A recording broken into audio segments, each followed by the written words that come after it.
Hi everyone, it's Serena and today we're making baby food in our Magimix blender. Now Magimix blender is excellent for any kind of pureeing and particularly this makes life easy if you have a baby. So I particularly like to use the glass bowl because it's very durable for warm or hot ingredients, but also it's always much more hygienic, isn't it, for baby to be in glass. You can really clean it well.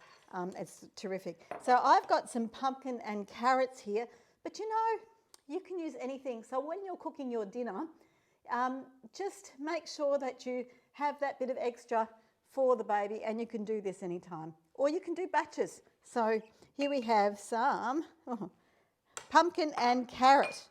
And so, but as I said, you can do any kind of combinations.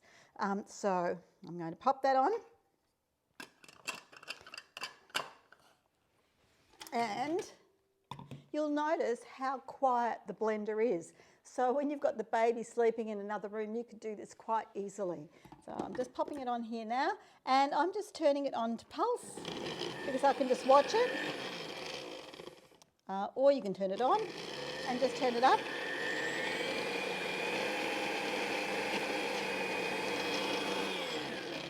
And turn it off there. Okay, so just bringing it down like that, and you have got, whoops, a really great puree. So it's so easy to do. Now, whatever's left over, you can actually put it in little ice blocks, and then once you've frozen that, you can just put it in little clip bags, and that's terrific. So you could do a whole lot of different baby food and freeze it up and have beautiful fresh vegetables and fruit so easily using the Magimix blender. So I suggest you use it way better than buying it already pre-made, because you don't know what they've added to it, even though they've told you they haven't done anything like that. And also, you know it's fresh, you know the vitamins are here, so that's a great way to go. So use your Magimix blender for the baby food, and I'm sure it's a lot healthier. Okay, see ya.